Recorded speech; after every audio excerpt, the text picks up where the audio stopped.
हर्सुटिज्म या चेहरे पर बालों की ग्रोथ होना एक आम समस्या है जो आजकल हम लोगों के सामने आती है।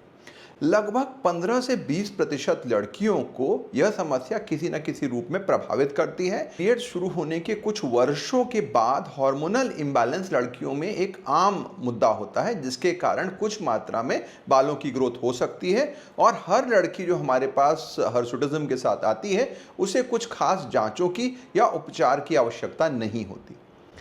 यदि ये बालों की ग्रोथ बहुत तीव्रता से हो रही हो, उन क्षेत्रों में हो रही है जहां पर हार्मोन्स का प्रभाव होता है, और इसके साथ यदि पीरियड्स की समस्या या एक्ने और पिंपल की समस्या है, तो यह एक गंभीर बीमारी का परिचायक हो सकता है। यदि किसी लड़की में बहुत तीव्रता के साथ बदलाव आ रहे हैं, हेयर्स की ग्रोथ बहुत ज़्यादा हो रही है, मसल जो हैं वो बहुत ज़्यादा स्ट्रांग होते जा रहे हैं, आवाज़ में भारीपन या बदलाव हो रहा है, तो यह एक गंभीर बीमारी का परिचायक हो सकता है।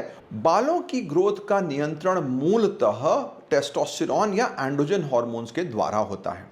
टेस्टोस्टेरोन का प्रोडक्शन मूलतः ओवरीज या एड्रिनल ग्रंथियों के माध्यम से होता है, और इसका नियंत्रण ओवरी के स्तर पर पिट्यूटरी से बनने वाला ल्यूटिनाइजिंग हार्मोन एलएच करता है, जो ओवरी के थीका सेल्स पर कार्य। यह टेस्टोस्टेरोन वहां पर जहां उसे कार्य करना पड़ता है, उन टारगेट टिश्यूज के पास जाकर टेस्टोस्टेरोन 5 अल्फा रिडक्टेज एंजाइम के द्वारा डाईहाइड्रोटेस्टोस्टेरोन में परिणत होता है।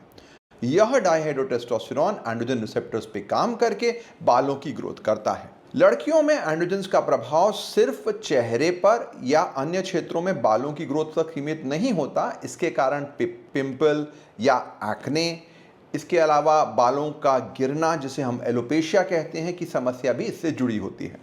स्किन से संबंधित एक और समस्या, जो कि खासकर एक्जिला या बगल के क्षेत्र में होने वाली गांठ के रूप में होती है, जो बार बार एंड्रोजन के बढ़ने के कारण हो सकती है, इसे हम हाइडेनाइटिस सुपरशिया कहते हैं। ओवरी के द्वारा टेस्टोस्टेरोन के ज्यादा बनने के विभिन्न कारणों में सबसे महत्वपूर्ण समस्या पॉलीसिस्टिक ओवेरियन सिंड्रोम या पीसीओएस के तौर पे होती है। इसके अलावा एड्रिनल ग्रंथि से संबंधित विकार, जहां पर एड्रिनल अधिक मात्रा में हार्मोन्स बनाता है, ओवरीज के अंदर बनने वाली विभिन्न प्रकार की गांठें या रेयरली ट्यूमर्स, एड्रिनल ग्रंथि में एक जेनेटिक बीमारी जिसे कंजेनिटल एड्रिनल हाइपरप्लेजिया कहा जाता है, भी हेयर ग्रोथ के अधिक होने का एक महत्वपूर्ण कारण होता है। अन्य हार्मोनल बीमारियां जैसे थायराइड की समस्या, प्रोलैक्टिन की समस्या भी शामिल होती हैं। कुछ मेडिसिन्स भी पॉलीसिस्टिक ओवेरियन सिंड्रोम का कारण हो सकती हैं, और इसमें एक बहुत महत्वपूर्ण मेडिसिन वैल्प्रोइक एसिड होती है, जो बहुत सारी लड़कियों को एपिलेप्सी, फिट्स, सीजर्स या दौरे की बीमारी के लिए दी जाती है। तो यदि किसी लड़की को वैल्प्रोइक एसिड दी जा रही है और उसमें हेयर की ग्रोथ हो रही है, तो हमें अपने डॉक्टर से संपर्क करके बात करनी चाहिए कि क्या हम इस मेडिसिन को किसी प्रकार से बदल सकते हैं। स्टीरॉइड्स शरीर में हेयर की ग्रोथ के अलावा वजन का बढ़ना और कई सारे अन्य लक्षणों का कारण भी हो सकते हैं। तो बहुत सारी मेडिसिन होती हैं जिनमें स्टीरॉइड्स मिला होता है। कई लोग ओवर द काउंटर मेडिकेशंस में या अल्टरनेट थेरेपीज के तौर पे जो लेते हैं, जिसमें लिखा तो नहीं होता कि स्टीरॉइड्स है, बट स्टीरॉइड मिला होता है। इसके अतिरिक्त कई सारी बीमारियों के उपचार में स्टीरॉइड्स का प्रयोग होता है। जब कोई लड़की हमारे पास अधिक हेयर ग्रोथ या हर्सुटिज्म की कंप्लेन के साथ आती है, तो वहाँ मूल प्रश्न यह होता है कि क्या यह वास्तव में हर्सुटिज्म है।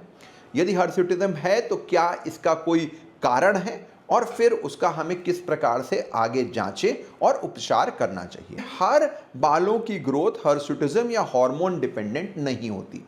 कई बार हमारे शरीर में छोटे रोए जैसे बाल होते हैं, खास करके हाथों और पैरों में, जो पारिवारिक टेंडेंसी के तौर पे होते हैं। इन बालों का होना हार्मोन की अधिकता को नहीं बताता। तो यदि एंड्रोजन डिपेंडेंट एरियाज, यानी कि चेहरे का एरिया, चिन का एरिया, दाढ़ी मूंछों का एरिया, चेस्ट का एरिया, बैक का एरिया, पेट के एरिया, इन स्थितियों में बालों की ग्रोथ हो रही है, जो कि थोड़े बड़े हैं, डार्क हैं, पिगमेंटेड हैं और उनमें कर्लीनेस जैसी चीजें आने लगी हैं, तो यह जरूर बताता है कि शरीर में एंड्रोजन की मात्रा अधिक होती है। एक स्कोरिंग सिस्टम को प्रयोग करते हैं जिसे फेरिमेन गैल्वे स्कोर कहा जाता है, जिसमें शरीर के 9 विभिन्न अंगों में हेयर ग्रोथ को आंका जाता है और उसके आधार पर तय किया जाता है कि क्या स्कोर वास्तव में उपचार करने या जांच करने की आवश्यकता लायक है। अन्यथा नहीं। महत्वपूर्ण हार्मोनल जांचों में testosterone, luteinizing hormone LH, follicle stimulating hormone FSH, thyroid और प्रोलैक्टिन तो होता ही है।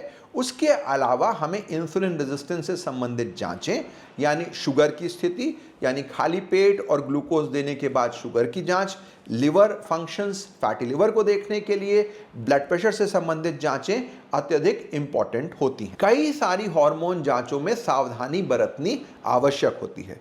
विशेषकर टेस्टोस्टेरॉन की जांच हमें सुबह के समय करनी चाहिए क्योंकि टेस्टोस्टेरॉन लेवल जो है वो सुबह सबसे कम होता है। कई सारी हार्मोनल जांचें पीरियड से संबंधित होती हैं तो उन्हें पीरियड के दूसरे से 5वें दिन के बीच में करना चाहिए और इसमें मुख्य हमारी LH, FSH और 17 हाइड्रोक्सी प्रोजेस्टेरॉन जो कि एड्रिनल समस्या से संबंधित जांच होती है शामिल होती हैं।